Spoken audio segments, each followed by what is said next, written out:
लालटेन राज में यहां कैसी दुर्दशा थी। लालटेन राज में एक क्षेत्र लाल आतंक से जकड़ा हुआ था। आतंकवादियों को मिट्टी में मिलाने की बात कही थी।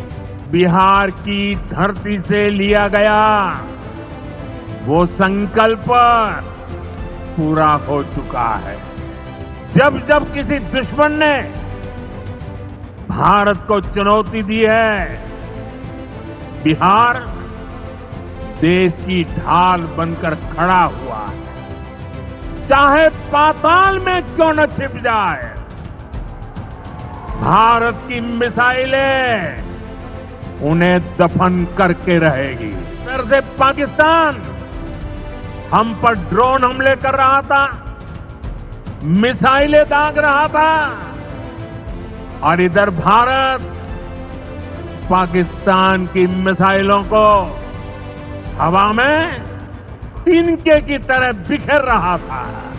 कांग्रेस के एक मुख्यमंत्री ने मंच से कह दिया था कि अपने राज्य में बिहार के लोगों को घुसने नहीं देंगे। बिहार की गयाजी रैली से पीएम मोदी ने राजद और कांग्रेस पर जमकर हमला बोला।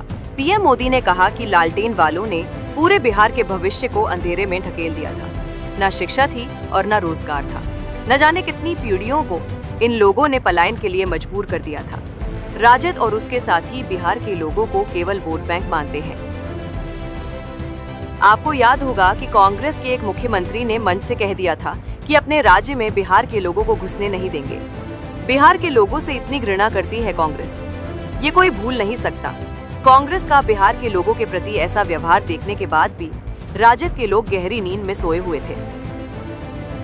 बिहार चंद्रगुप्त मौर्य और चाणक्य की धरती है।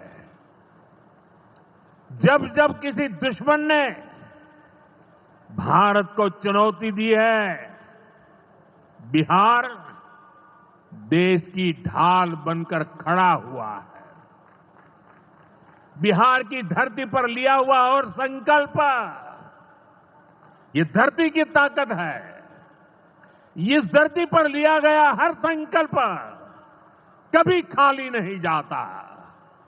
और इसलिए तो भाइयों बहनों, जब कश्मीर के पहलगाम में आतंकी हमला हुआ था, हमारे निर्दोष नागरिकों को उनका धर्म पूछ करके मारा गया, मैंने बिहार की इसी धरती से आतंकवादियों को मिट्टी में मिलाने की बात कही थी। आज दुनिया देख रही है, बिहार की धरती से लिया गया वो संकल्प पूरा हो चुका है। आपको याद होगा, उधर से पाकिस्तान हम पर ड्रोन हमले कर रहा था, मिसाइलें दाग रहा था, और इधर भारत पाकिस्तान की मिसाइलों को हवा में तिनके की तरह बिखेर रहा था। पाकिस्तान की एक भी मिसाइल हमें नुकसान नहीं पहुंचा पाई। साथियों, ऑपरेशन सिंदूर ने भारत की रक्षा नीति की नई लकीर खींच दी है। अब भारत में आतंकवादी भेजकर हमले करा के कोई बच नहीं सकेगा। आतंकवादी चाहे पाताल में क्यों न छिप जाए, भारत की मिसाइलें उन्हें दफन करके रहेगी। आप याद करिए, लालटेन राज में यहां कैसी दुर्दशा थी। लालटेन राज में एक क्षेत्र लाल आतंक से जकड़ा हुआ था। माओवादियों की वजह से शाम के बाद कहीं आना जाना मुश्किल था। गया जी जैसे शहर लालटेन राज में अंधेरे में डूबे रहते थे। हजारों गांव ऐसे थे जहां बिजली के खंभे तक नहीं पहुंचे थे। लालटेन वालों ने पूरे बिहार के भविष्य को अंधेरे में धकेल दिया था। न शिक्षा थी, न रोजगार था। बिहार की कितनी पीढ़ियों को इन लोगों ने बिहार से पलायन के लिए मजबूर कर दिया था। साथियों, बिहार के लोगों को आरजेडी और उनके साथी सिर्फ अपना वोट बैंक मानते हैं। उन्हें गरीब के सुख दुख, गरीब के मान सम्मान से कोई मतलब नहीं है। आपको याद होगा, कांग्रेस के एक मुख्यमंत्री ने मंच से कह दिया था कि अपने राज्य में बिहार के लोगों को घुसने नहीं देंगे। बिहार के लोगों से कांग्रेस की इतनी नफरत, बिहार के लोगों के प्रति इतनी घृणा और कोई भूल नहीं सकता।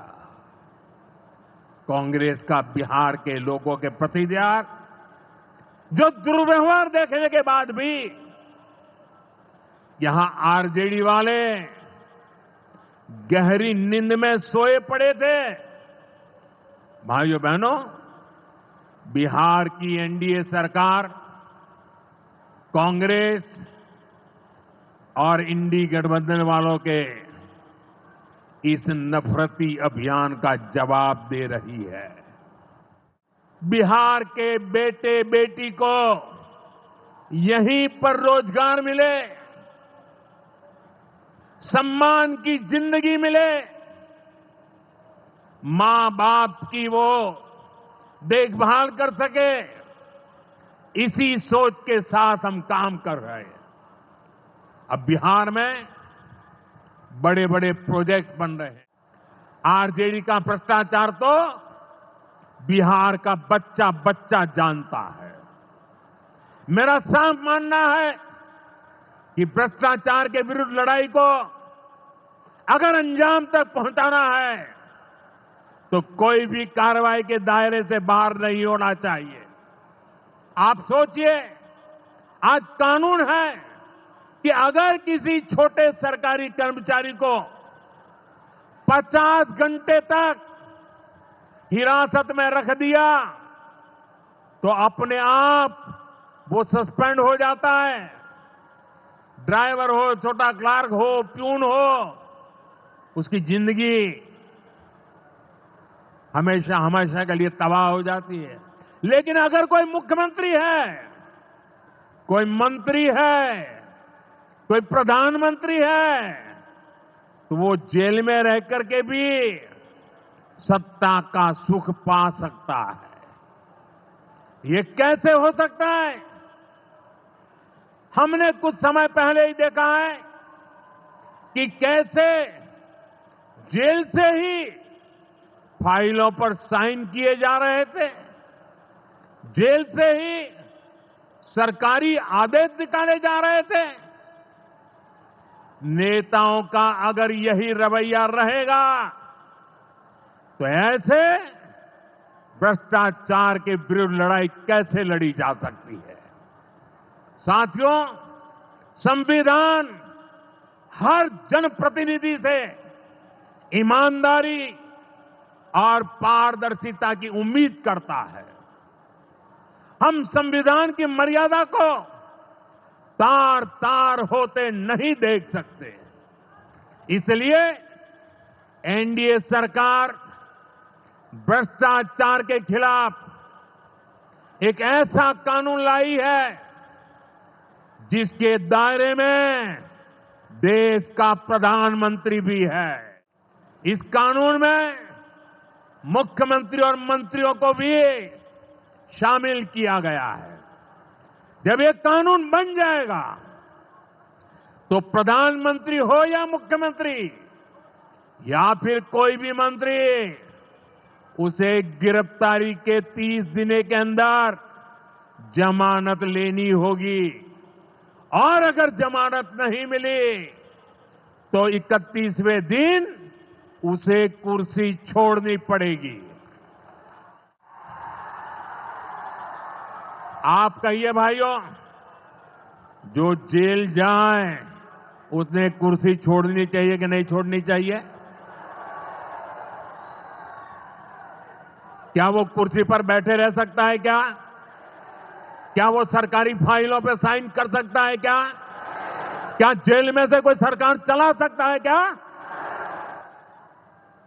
और इसलिए ऐसा सख्त कानून बनाने की तरफ हम आगे बढ़ रहे हैं।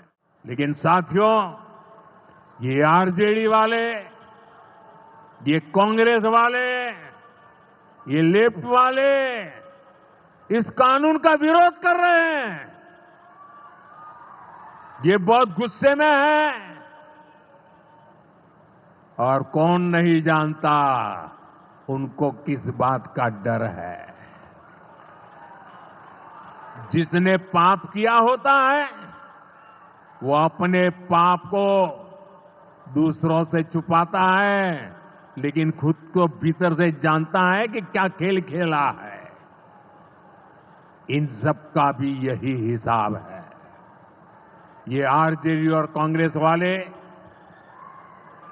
कोई बेल पर बाहर है, कोई रेल के खेल में अदालत के चक्कर लगा रहा है, और जो जमानत पे बाहर घूम रहे हैं भी आज इस कानून का विरोध कर रहे हैं।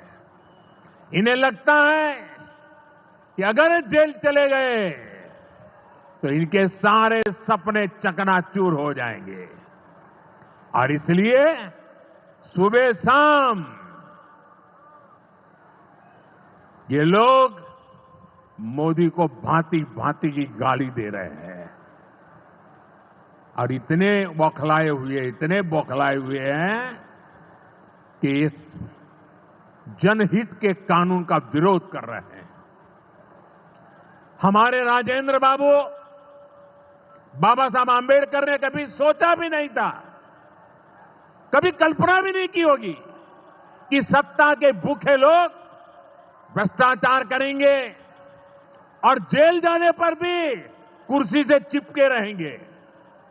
लेकिन अब भ्रष्टाचारी जेल भी जाएगा और उसकी कुर्सी भी जाएगी।